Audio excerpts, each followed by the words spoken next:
அத்தை காப்பி இல்ல அத்தை, காப்பி தூள் முடிஞ்சிட்டு டீ தான் போட்டுட்டு வந்திருக்கேன் அத்தை. அம்மா சொல்லியா என்ன எதனா பேசணுமா? காஃபி எடுத்துட்டு சொன்னீங்களோ? ஆமா. அங்க காப்பிக்க போட நிக்கா பாருங்க. என்ன யோசிச்சுட்டு இருக்கீங்க? அப்பவே வச்சு நானும் பாக்கதாங்க செய்யறேன். எதையாச்சும் யோசிச்சுக்கிட்டே இருக்காங்க 2 3 நாளா. உங்க அம்மா சரியா இல்ல பாத்துக்கோங்க. உடம்புக்கு எதனா முடியலன்னா கேளுங்க. நானும் கேட்டு கேட்டு பார்த்துட்டேன்னு சொல்ல மாட்டேங்கிறாங்க. நான் ரகு கிட்ட தான் சொல்லணும்னு நினைச்சுக்கிட்டே இருந்தேன். ரேஸ்மாக்கு இந்த பொண்ணு பாக்குற வர ஃபங்க்ஷன் நடந்துச்சா, அவன் சமையல் வேலை வெளியே வேலைன்னு சொல்லிட்டு அங்க நீங்கன்னு ஓடிட்டான். வரவே செய்யல, இல்லன்னா அவன் கிட்ட சொல்லி கேட்க சொல்லியிருப்பேன். இவங்க சொல்லவே மாட்டேங்கிறாங்க என்கிட்ட. ஒருவேளை என்கிட்ட சொல்லக்கூடாதுன்னு நினைக்காங்களா என்னன்னு தெரிய மாட்டேங்குது. உங்க அம்மா கிட்ட என்ன ஏதுன்னு கேட்டுக்கோங்க சொல்லிட்டேன். நாளை பிள்ளை எதனா ஒண்ணுன்னா அப்புறமா ஆஸ்பத்திரிக்கு ஆடும்போது என்கிட்ட எல்லாரும் சண்டைக்கு வருவீங்க. என்னம்மா என்ன பண்ணுது உடம்புக்கு? ஒண்ணும் இல்லல, நல்லா தானே இருக்கு குத்துக்கள் மாதிரி. என்ன பண்ணுதுன்னு இருக்கீங்க. நல்லா இருக்கிறவள ஏம்ல சுத்தி சுத்தி கேள்வி கேட்டுக்கிட்டு இருக்கீங்க? ஏதாச்சும் எனக்கு பண்ணணுமா என்ன? இப்படிதான் நான் ஏதாச்சும் கேள்வி கேட்டாலே போதும், இடக்கு முழக்க எதனா பதில் சொல்லி என்ன அங்க இடத்துல இருந்து விரட்டி விட்டுறது. எதுவுமே கேட்ட கேள்விக்கு பதில் வர மாட்டேங்குது. நான் தான் அப்பெல்லாம் கிறுக்கு மாதிரி பேசிக்கிட்டு இருப்பேன். இப்ப சொல்றேன்னு தப்பா எடுத்துக்காதீங்க. உங்க அம்மா தான் அப்பெல்லாம் பேசிக்கிட்டு இருக்காங்க. ஆமா, எது கேட்டாலும் பதில் சொல்ல மாட்டேங்கிறாங்க. உட்காந்து யோசிக்கிட்டே இருக்க வேண்டியது. நம்ம 10 வாட்டி கூப்பிட்டாலும் காதுலயே வாங்கிக்க மாட்டேங்கிறாங்க. என்னத்தான் சொல்றதுன்னு எனக்கே தெரிய மாட்டேங்குது. இங்க பாருங்க, நீங்க கான்ட்ராக்ட் அது இதுன்னு சொல்லிட்டு கிளம்பி போயிருவீங்க. நாளை பின்ன எதனா ஒண்ணுன்னா நீங்க என்னதான் போட்டு அடி அடி நடிப்பீங்க கண்மூனி தரமா. இப்பமே கேட்டுக்கோங்க என்ன ஏதுன்னு சொல்லிட்டு உங்க அம்மாக்கு. நாளா எதுவும் பண்ணலானா. அவ உங்களை பார்த்து திட்டிக்கிட்டு இருக்காமா, நீங்க என்ன சிரிச்சுக்கிட்டு இருக்கீங்க? அத்தை வாமானோ, என்னாச்சுமா? எதனா வேணுமா? இரு நான் வந்து எடுத்து தரேன், சரியா? இல்ல அத்தை எதுவும் வேண்டாம். என்னமானோ உடனே சட்டையெல்லாம் மாத்தியாச்சு?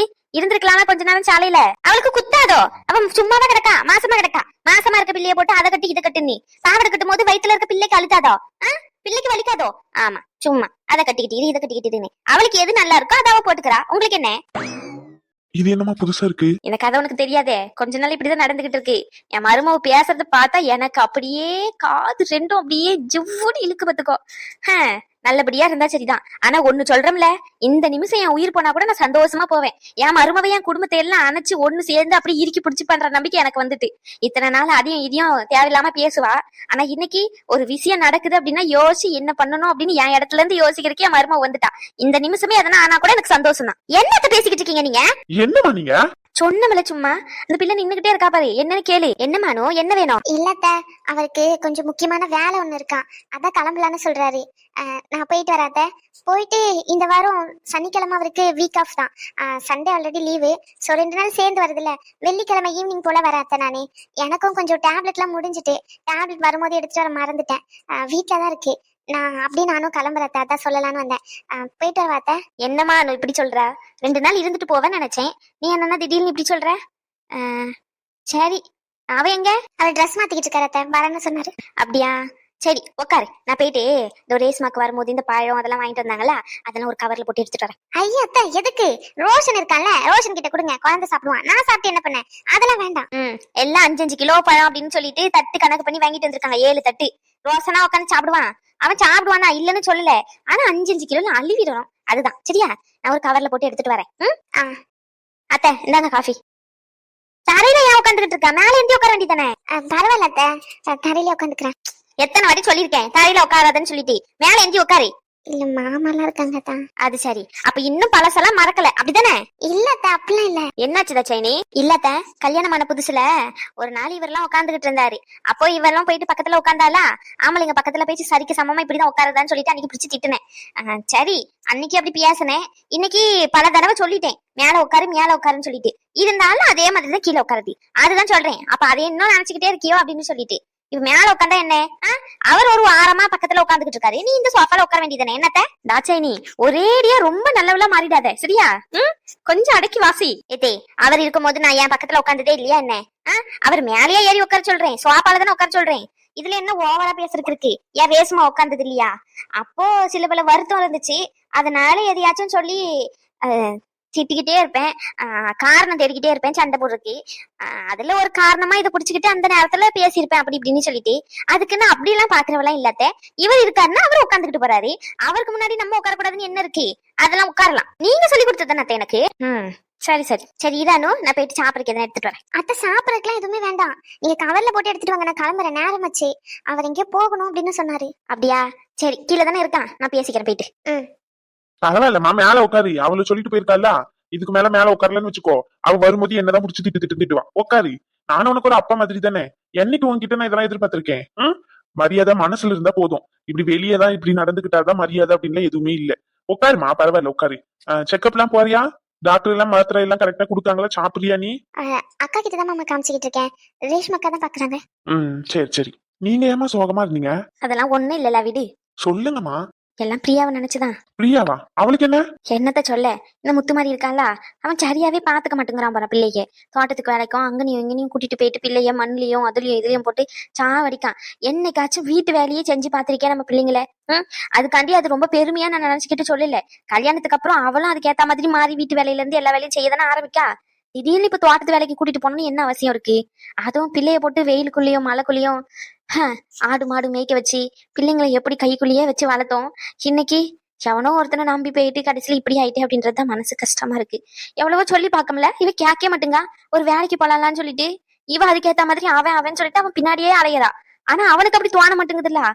நம்மளை நம்பி வந்தவன் நம்ம தான் நல்லா பாத்துக்கணும்னு சொல்லிட்டு என்னத்த சொல்ல. அந்த தம்பியாமா? ஏன் நல்லபடியா தானே இருந்தாரு? இப்ப கூட அடிபட்டுச்சு, நான் போய் பாக்கல. தாட்சாயினி சொன்னா வேலைன்னு இருந்ததுல போய் பாக்கல. வேலைக்கெல்லாம் கட்டதானே போய்கிட்டு இருந்தாரு. இப்ப எதுக்கு தோட்டத்துக்கு புதுசா? அதான்ல அடிபட்டுச்சுல. அப்போ புதுசா ஒரு கம்பெனில தான் ஜாயின் பண்ணிருப்பாரு போல.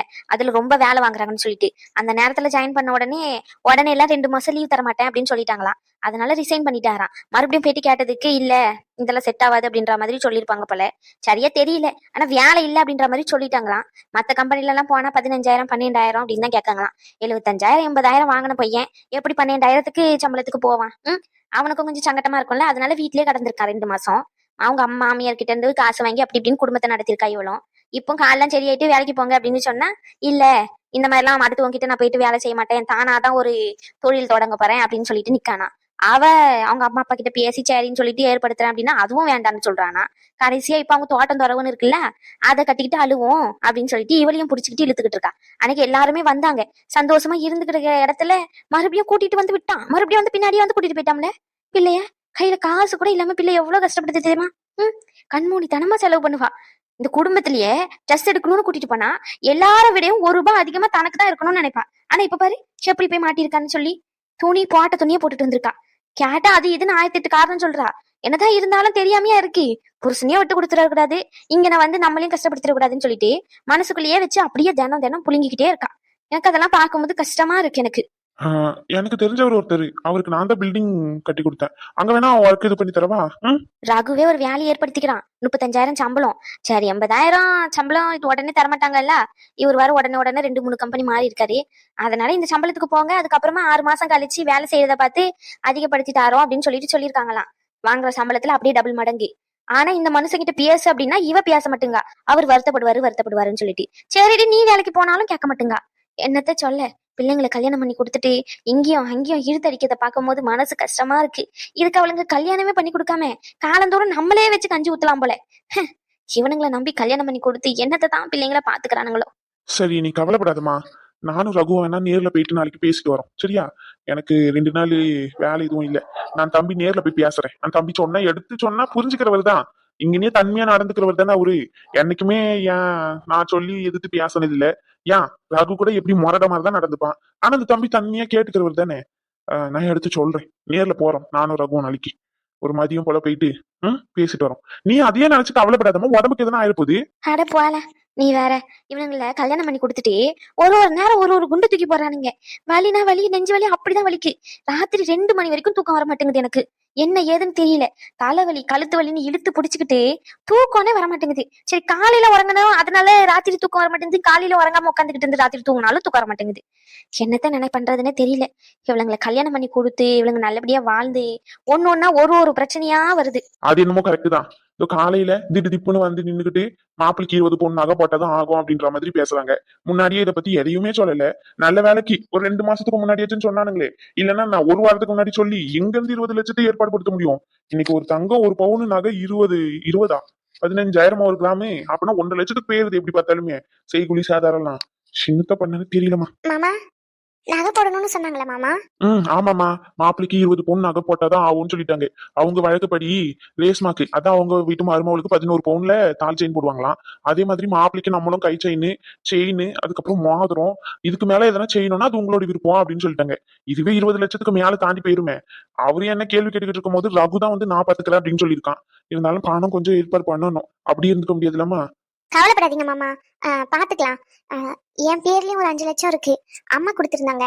அவர்கிட்டயும் கொஞ்சம் கேஷ் இருக்கு. அதை வச்சு மேனேஜ் பண்ணிக்கலாம். அப்படி இல்லைன்னா நகை இருக்குல்ல, அதை வச்சு பாத்துக்கலாம். ஏற்பாடு பண்ண முடியாதுன்னா இல்லம்மா. இருந்தாலும் நம்ம கிட்ட இப்ப வர வருமானம் ஹாஸ்பிட்டல் தான். அதுல ஏதோ மிஷினரி எல்லாம் வாங்குறேன்னு சொல்லிட்டு அதையும் இதையும் செலவு பண்ணிக்கிட்டு இருக்காங்க பிள்ளை. இந்த நேரத்துல 20 லட்சம்ன்றது அவனுக்கு சிரமமா தானே இருக்கும். அதுதான் சொன்னேன். யார கேட்டு நகை போடுறேன்னு ஒத்துக்கிட்டீங்க? ரேஷ்மா கொஞ்சம் பொறுமையா இரு. ஏன் கத்துறா? இது எல்லா கல்யாணத்திலயும் நடக்கிறது தானே. மாப்பிள்ளை வீட்டுல இருந்து பொண்ணு வீட்டுல இது வேணும் அது வேணும்னு கேட்டு வாங்கிக்கிறது தானே. ஆனா என்ன, நம்ம மாப்பிள்ளை தங்கமானவர், இது வேணும் அது வேணும் நீ ஒன்று பொருளும் கேட்கல. அதுக்கு பதிலா கூட இருக்கிறவங்க அது தாங்க இது தாங்கன்னு கேக்குறாங்க. சரி அவங்க ஊர் வழக்கப்படி அப்படி இருக்குன்னு சொல்லும் போது அதை நம்ம பண்ணி தானே ஆகணும். இன்னைக்கே எடுத்துக்கோ கை நினைக்கணும் அப்படின்னு சொல்லிட்டு சொன்னாங்க. இது நம்ம ஊர் படியும் நம்ம ஆட்சி வழக்கப்படியும் ஒண்ணுமே நமக்கு தெரியாது. ரகு கல்யாணத்துக்கும் சரி இதுக்கு முன்னாடி நடந்த விசேஷத்துக்கும் சரி போய் பூ வச்சுட்டு வருவோம் பொண்ணை பார்த்துட்டு. இப்படி சாப்பாடு ஏற்படுத்தி அங்க சாப்பிட்டு வரதெல்லாம் தெரியாது. அவங்க சொல்றாங்க சரின்னு பண்ணணும். அதே மாதிரி இதுவும் ஒரு பழக்கம் அப்படிங்கிறாங்கல்ல. அப்ப அதை எப்படி தட்டி கடிக்க முடியும் சொல்லு. இங்க பாரு தேவையில்லாம கோவப்படாத. வாங்க சார் வாங்க. யார கேட்டு இந்த மாதிரி முடிவெல்லாம் எடுத்தீங்க? என்ன முடிவு? நான் என்ன முடிவு எடுத்தேன்? யார கேட்கணும்? எனக்கெல்லாம் எதுவும் தெரியாது. அனு நேரமாச்சு கிளம்புவோம். அப்ப நான் போயிட்டு வரேன். பாட்டி போயிட்டு வரேன். அனுவா போலாம். மவன போனன்னு வச்சுக்கோ, அப்படியே காலை உடைச்சிருவேன். கொண்டுருவான் பத்துக்கோ. தேவையில்லாத வேலை பத்துக்கிட்டு இருக்கியோ?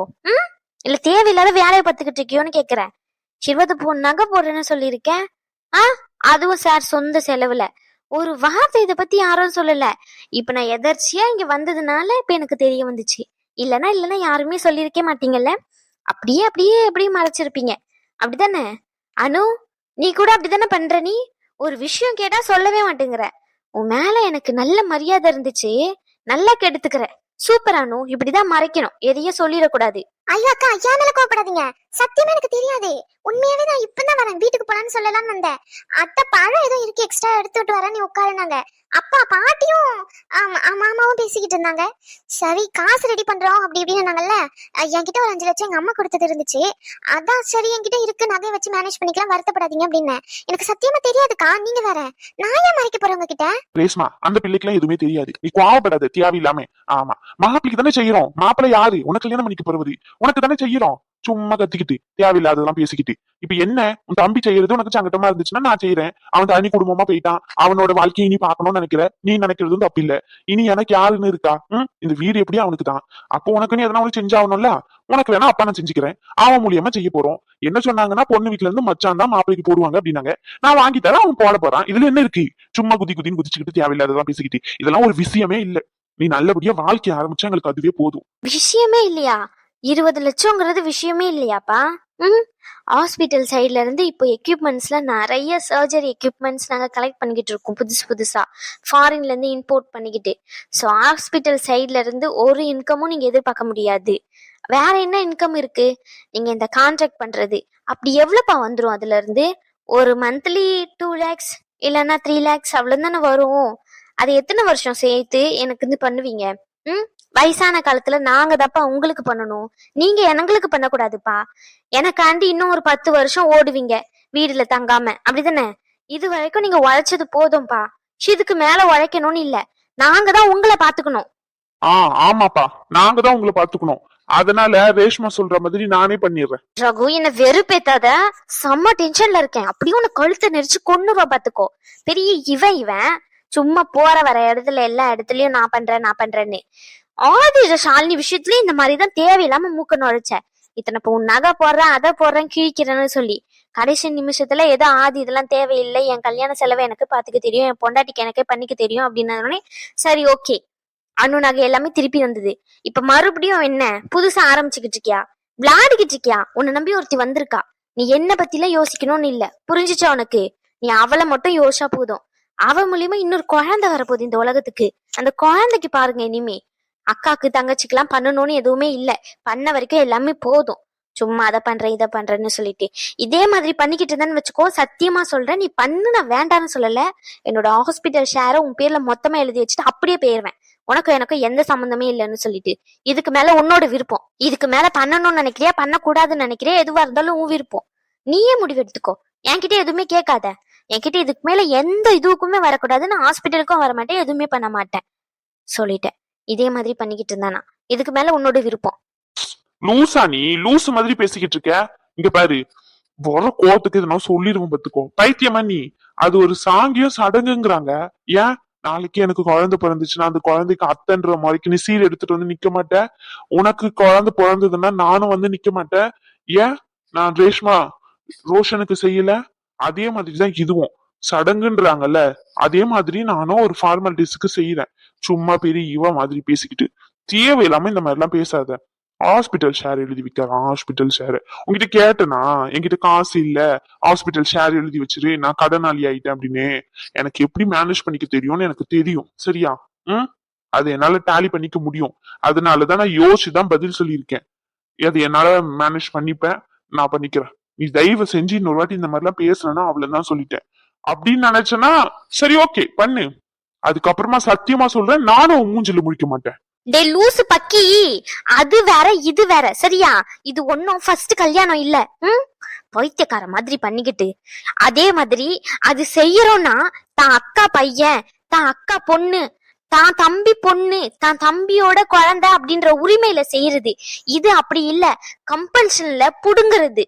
இதுக்கு பேர வேறடா லூசு லூசு லூசு. படிச்ச நீயே இப்படி வரதட்சணைக்கு நான் இது ஒரு சடங்கு, இது ஒரு சாங்கியம்னு சொல்லி நின்னா, நாளைக்கு படிக்காதவங்க இது ஒரு சடங்குன்னு சொல்லி இல்லாத வீட்லயும் இப்படி புடுங்க மாட்டாங்கன்னு என்னடா நிச்சயம் சொல்லு? என்ன நிச்சயம்? எல்லார் வீட்லயும் கொஞ்சமாச்சும் யோசிச்சு பாக்கணும். இந்த மாதிரி தேவையில்லாம இதை தாங்க அதை தாங்கன்னு புடுங்கிறது.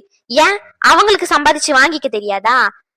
நகை வேணுமா, மோதிரம் வேணுமா, கை செயின் வேணுமா, அவனுக்கு தேவைன்னா அவங்க வாங்கிப்பாங்க. நீங்க போயிட்டு தரணும்னு எந்த சடங்கோ இல்ல சாங்கியமோ இல்ல எழுதவும் செய்யல. அவங்க உங்க சூழ்நிலைய பொறுத்துதான் எல்லாமே. தேவையில்லாம பண்ணாத வீண் செலவை இழுத்து விடாத. உனக்கு வேணா இது வீண் செலவா தெரியலாம், எனக்கெல்லாம் வீண் செலவா தெரியல. நான் என் அக்கா கண்டி பண்றேன், அவ்வளவுதான். ரகு இதுக்கு மேல டென்ஷன் பண்ணாத. யாரு யாரு? நான் டென்ஷன் பண்றேனா? நான் டென்ஷன் பண்றேனா? அத்த மாதுளை பழம் நிறைய இருக்கு, அத போட்டு விடவா? இங்க மண்டைய உடைக்கிற அளவுக்கு பிரச்சனை போய்கிட்டு இருக்கு. இவன் என்னன்னா மாதுளை பழத்தை போட்டு விடுவான்னுட்டு இருக்கா. எடிங்க வா. என்னத்த இவன் பத்திரகாளி மாதிரி நின்னுட்டு இருக்கா? எடி இன்னும் சாலிய மாத்தலையா? போ சாலிய மாத்து. அதுக்குதான் வந்தேன். இங்க பின்னாடி பின் குத்தி இருக்கு பாரு, அதை என்னால கழட்டவே முடியல. அதை மட்டும் பின்ன மட்டும் ரிமூவ் பண்ணி கொடுங்க, நான் சாலிய மாத்திட்டு வந்துடுறேன். அடி பைத்தி கட்டி இதுக்கா கோவப்பட்டு கத்திக்கிட்டு இருக்கா? வா. இதுக்கு மட்டும் இல்ல, உன் பையன் ஏதோ உலக சாதனை படைக்க போறாராம். அந்த உலக சாதனை வேண்டான்னு சொல்லி கொஞ்சம் அறிவுரை சொல்லு. அவனுக்குன்னு ஒரு குடும்பம் இருக்கு, தேவையில்லாததெல்லாம் காலை விட்டு வீணா மாட்டிக்காத அப்படின்னு. பொதக்குழின்னு தெரிஞ்சும் வீணா அதுல காலை விடுறதுக்கு பேரு முட்டாள்தானோ பைத்தியக்காரத்தானோன்னு சொல்லி, அதுக்கு பேரு பாசம் இல்ல அப்படின்னு சொல்லு. யாரு? நான் முட்டாளா? நான் முட்டாளா? நீ ஆமல கத்திக்கிட்டு கிடக்கா? அவன் கூட சேர்ந்து ஏதோ முக்கியமான வேலை இருக்குன்னு சொல்லிட்டு இவ சொன்னா கிளம்பணும்னு இவ கூட சண்டை போடுறா. அப்படியே இல்லம்மா, கிளம்புறேன், போயிட்டு வரேன். அனு வரியே இல்லையா இங்க வந்து உட்காந்துட்டு இருக்க? அனு வா. வரேன் அத்தை, போயிட்டு வரேன். பழம்னா நாளைக்கு காலையில கூட யார்கிட்ட கொடுத்து விடுங்க, முருகன் கிட்ட கொடுத்து விடுங்க சரிங்களா? போயிட்டு வரேன் பாட்டி, போயிட்டு வரேன் மாமா, போயிட்டு வரேன். அத்தை ரோஷன் கிட்ட சொல்லிருங்க சரிங்களா? ஃப்ரிட்ஜ்ல ஒரு சாக்லேட் வச்சிருக்கேன், ரோஷன் எந்தனா அவன் கிட்ட கொடுங்க. சும்மா எடுத்து வச்சுட்டு இரு, வாங்கிட்டு போயிரு. நான் பேக் தூக்கிட்டு போனா அதுக்கும் கோவப்படுவாரு. நான் கிளம்புறேன், பாய். உனக்கு கிறுக்கு எதனா பிடிச்சிருக்கா என்னன்னு தெரியலையே. நல்லா தானே இருந்தா இவ்வளவு நேரம். என்னங்க நடக்குறீங்க? எதுக்கு சண்டை போட்டுக்கிட்டு இருக்காங்க மாறி மாறி? ஒரு நாள் நிம்மதி இருக்க மாட்டேங்குதுங்க இந்த வீட்டுல எனக்கு. பேசாம நானே எதனா ஒரு கான்ட்ராக்ட பிடிச்சி பில்டிங்க கட்டுறேன்ட்டு 1 வாரம் 2 வாரம் கிளம்பிடலான்னு இருக்கேங்க. உங்களா மாதிரி என்ன சொல்றீங்க? எனக்கு ஏதாவது ஒண்ணு பிடிச்சு கொடுங்க. கொழுப்பு உனக்கு. உண்மையதான் சொல்றேன், இப்படி தினமும் சண்டை நடக்கதான் செய்யுது. நீங்க பாத்துக்கணும், உங்களுக்கு என்னன்னு சொல்லிட்டு ஆயா போயிருவீங்க. நான் தானே எல்லாத்தையும் பாக்கேன். சரி அது கிடக்கட்டும். ஆமா என்ன சண்டை 2 பேருக்குள்ள? ரேஸ்மா கல்யாணத்துக்கு பூ வைக்க வந்திருந்தாங்கல்ல, அப்ப அவங்க சித்தப்பாலாம் 11 பவுன்ல தாலி செயின் எடுத்து போடுறேன் அப்படின்னு ரேஸ்மாக்கு சொல்லியிருந்தாங்க போல. அது அவங்க வீட்டு வழக்கமா, வர மருமவளுக்கு 11 பவுன்ல தாலி செயின் எடுத்து போடுறதுன்னு சொல்லிட்டு. அதே மாதிரி மாப்பிள்ளை வீட்டுல இருந்து மாப்பிள்ளை சைட்ல இருந்து ஒரு 20 பவுன் எதிர்பார்ப்பாங்களாம் மாப்பிள்ளைக்கு. அதையும் நீங்க பண்ணிடணும் அப்படின்னு சொல்லிட்டு இருக்காரு. இவன் முழிச்சுக்கிட்டு கிடந்திருப்பான் போல. ரகு அந்த நேரத்துல நான் பண்றேன் அப்படின்னு சொல்லிட்டான் போல. அதுக்கு குதின்னு குதிச்சு போறா பத்திரகாளி மாதிரி உமாவை. அது எப்படி 11 பவுன் அவங்க போறேன்னு சொல்லிட்டு 20 பவுன் நம்ம கிட்ட இருந்து மட்டும் 8 பவுன் எக்ஸ்ட்ரா வாங்கிக்கிறாங்க? நல்லதானே இருக்கு. இவ ஒருத்தி நடக்கிறது என்னன்னு தெரியாம இவ ஒரு புது பிரச்சனையை கிளப்புறா. அவன் என்னன்னா நான் என் அக்காக்கு செய்யறங்கிறான், இவன் என்னன்னா நீ எனக்கு எதுவும் செய்ய வேண்டாம், உன் வேலையை பாருங்கிறான். 2 பேரும் பேசுறது சரியாதான் இருக்கு, யார் பக்கம் பேசுறதுன்னு தெரியாம நாங்களே மூளை குழம்பி உட்காந்துக்கிட்டு இருக்கோம். நீ புதுசா ஒண்ணு ஆரம்பிக்காத, போ தாயே போ. இவ எதுக்கு வேண்டான்னு சொல்றா? தங்க விக்கிற ரேட்டுக்கு 20 பவுன்னா சும்மாவா? அதுக்கு என்ன பண்ண, பொண்ணை பெத்தாச்சு, எதிர்பார்க்கறாங்க, பண்ணித்தானே ஆகணும். என்கிட்ட நகை இருக்கு, எப்படினாலும் நான் செத்ததுக்கு அப்புறம் மருமவளுக்கா இல்ல அவளுக்கான்னு பிரிக்கும் போது இவளுக்கும் பாதி நகை வரதானே செய்வோம். அதை இப்பயே உருக்கி அப்படியே அவனுக்கு செஞ்சு கொடுத்துட வேண்டியதான். அவ்வளவுதான் முடிஞ்சிட்டு. இதுக்கா அப்படி சண்டை போட்டுக்கிட்டு கிடக்காங்க? சிம்பிளா முடிய வேண்டியதே. அங்கதான் ஒரு பிரச்சனையே. இவனும் அதையே தான் சொல்றான், நான் ஏற்படுத்தி தரேன்னு சொல்லிட்டு. இவன் என்ன சொல்றா, இது வரைக்கும் நீங்க உழைச்சது போதும், இதுக்கு மேல நீங்க எங்களுக்கு உழைக்க வேண்டாம், உங்களுக்கு என்ன அப்படி இப்படின்னு சொல்லிட்டு உழைச்சு கொடுத்துட்டீங்க, இதுக்கு மேல நீங்க எனக்காண்டி கஷ்டப்பட வேண்டாம் அப்படின்னு அவ சொல்றா. அவன் என்ன சொல்றான், ஆமாப்பா அதுவும் சரிதான், நானே பண்ணிக்கிறேன்னு அவனும் சொல்றான். இதுல நீ புதுசா எடுத்துட்டு போய் தாரேன்னு சொன்னா வாங்கிக்குவா செய்வான்? அதெல்லாம் என் பையன் நான் சொல்ற விதத்துல சொன்னா கேட்டுப்பான். இப்ப என்ன, நகையா கொடுத்தாதானே வாங்க மாட்டான், தங்கமா கொடுத்தா என்னடி உளறிட்டு இருக்கா? ஆமாத்த, இருக்கிற அருந்த நகைலாம் கொஞ்சம் இருக்கு பத்துக்கோங்க, எல்லா நகையும் வச்சு மொத்தமா உருக்கிட்டு அப்படியே பார் மாதிரி அவன் கையில எடுத்துன்னு கொடுத்துருவோம். இதை வச்சு நீ மாப்பிளைக்கு என்ன செய்யணுமோ செஞ்சுக்கோ, எங்களால முடிஞ்சது. மிச்ச காசு செய்கூலி ஆதாரம்னா அதை இழுத்து போடுவானுங்களே. ஒரு பவுன் நகைக்கு எப்படி பார்த்தாலும் குறைஞ்சது 20,000 என்னமோ போடுறானுங்க நினைக்கேன், அது டிசைனை பொறுத்து. அந்த செலவெல்லாம் நீ பாத்துக்கோ, நீ செலவு பண்ணதாவே இருந்துட்டு போட்டோம் அப்படின்னு சொல்ல வேண்டியதான், முடிஞ்சிச்சு. இதுக்கு போட்டு சண்டையை போட்டுக்கிட்டு உங்களுக்கு எதனா வேணுமா, நான் எடுத்துட்டு வரேன். அப்பப்போ உனக்கும் மூளை வேலைதான் செய்யுது. இல்ல சொல்றேன், சும்மா சொல்றேன். அப்போ ஒண்ணு பண்ணுவோங்க, இருக்கிற அந்த செயின்ல இருக்குல்ல, அதை எல்லாத்தையும் உருக்கிட்டு அவன் கையில கொடுப்போம், இதையும் சேர்த்து அப்படியே போடு அப்படின்னு சொல்லிட்டு. என்ன அப்ப அவன் ஏத்துக்கிட்டு தானே அவன், எப்படி பார்த்தாலும் நம்ம கிட்ட அப்படி இப்படின்னு இருக்கும், கூட கொஞ்சம் நகையும் போட்டு உருக்கி அவன் கையில கொடுத்துருவோம், அவன் பாத்துக்கிட்டோம். இதுக்கு மேல வயசான காலத்துல நகையை போட்டுக்கிட்டு நானே அலைய போறேன். சரிதா சைனி, இது சொன்னா ஒத்துப்பானமா? அதெல்லாம் ஒத்துப்பான். இப்ப அவன் தானே பண்ணி போற மாதிரி இருக்கு. நகை இருக்கு வீட்டுல, உருக்கி வச்சிருந்தோம், அதையும் சேர்த்து போடு அப்படின்னு சொல்லிட்டு அவன் கையில கொடுத்துருங்க. நம்ம புதுசா நகையும் வாங்கி தரல, இருக்கிற நகையும் அவன் கையில கொடுக்கல, ஏற்கனவே உருக்கி வச்சிருந்தது தங்கமா வீட்டுல சும்மா தூங்கிட்டு கிடக்கு, இதை வச்சு அதையும் சேர்த்து அப்படியே போடல அப்படின்னு சொன்னா அவனுக்கு ஒரு செலவு குறைஞ்ச மாதிரி தானே இருக்கும். அப்ப செய்குலி ஆதாரத்தையும் பண்ணா அவன் செலவு பண்ணி அவனே வாங்கி கொடுத்த மாதிரி இருக்கும். இதை இவகிட்டயும் சொல்லுவோம், அப்ப அவன் நினைப்பா, சரி பரவாயில்ல அம்மா அப்பாவும் நகை கொடுத்துருக்காங்க, அதை தம்பி பண்ணி போடுறான் அப்படின்னு அவளும் நினைச்சுப்பா. அங்கனையும் பிரச்சனை இல்லாம முடிஞ்சிடும். அவங்களுக்கு என்ன செயின், கை செயின், அதுக்கப்புறமா என்ன மோதிரம் கேட்டாங்க, அவ்வளவு தானே, அழகா பண்ணிடலாம். சண்டையே எல்லாமே மரும ஒரு நிமிஷத்துல முடிவு சொல்லிட்டு போயிட்டா பாரு. சரிம்மா.